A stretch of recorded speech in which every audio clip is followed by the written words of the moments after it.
The Parshat this week discusses the rules of the Arei Miklat. The Arei Miklat is a city where if a Jew kills his fellow Jew by mistake, so he has to run to one of the 48 cities of refuge, one of the 48 Arei Miklat that were the cities of the Leviim, where when he's in that city, the Goel Adam, a blood relative of the person he killed, cannot go ahead and exact his revenge on him. Now the person is stuck in the Arei Miklat, in the city of refuge, ad mot HaKohen HaGadol, until the Kohen Gadol passes away. Therefore, the Gemara brings down the mothers of the high priest, of the Kohanim Gedolim, would bring food and clothing to these murderers so that they should not pray that their children should die.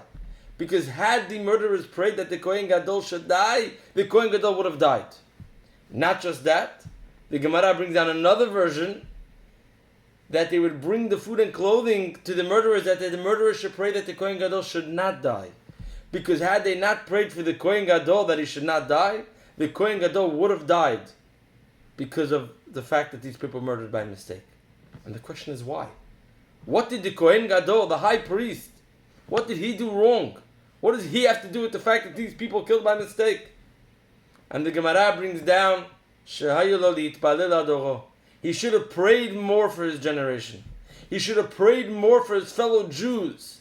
Because had he prayed more for them, it would not have happened. Had he prayed more for his fellow Jews to protect them in his tefillah, nothing would have happened to his fellow Jews.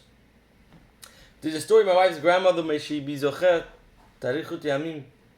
sent around that there's a story in Israel. There was an 85-year-old fellow. He comes into a doctor's office to get his stitches removed.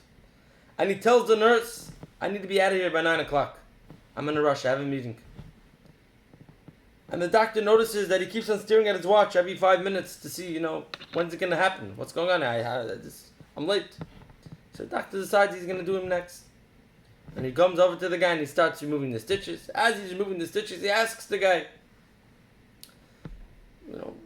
what are you in a rush for? Where are you rushing to? So the guy said, listen, I'm rushing because my wife's in the Bet Cholim. She's in the nursing ward in the hospital. And I go to her every single morning with breakfast, and we sit and we eat breakfast together at 9 a.m. I said, we don't eat breakfast. Well, the doctor finishes his job. When he's done, he turns to him and says, I hope your wife's not going to worry a little bit that you're going to be a few minutes late because it took a little longer.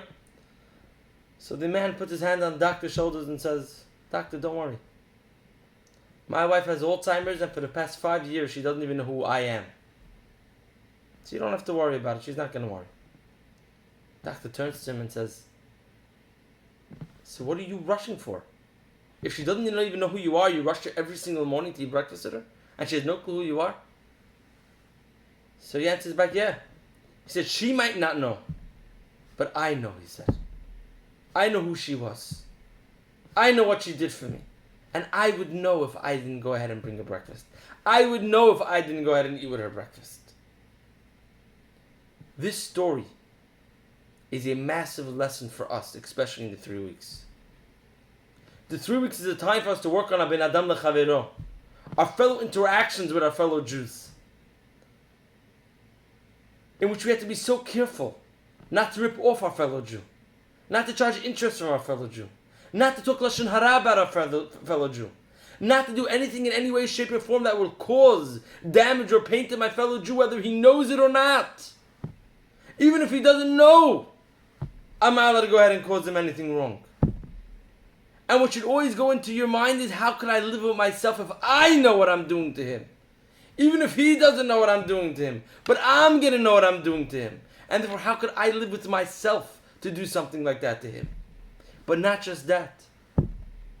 But also when you know your people, your fellow Jews are on tzarot, our fellow Jews in pain, our fellow Jews having problems. And you might not be able to help them out with money. You might not be able to help them out physically with anything. But there's something you could always help out your fellow Jew with. And that's tefillah. That's prayer.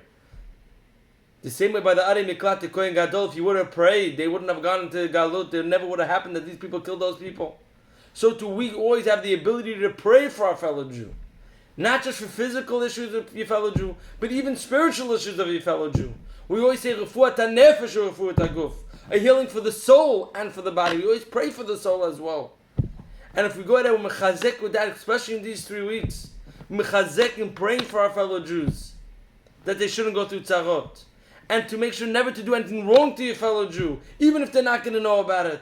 Well, that will truly be zochet to bring the Geulah, to bring Mashiach to Tkenu, and not that, and Tisha B'Av should turn into a Yam Tov Be'ezrat Hashem this year. Amen.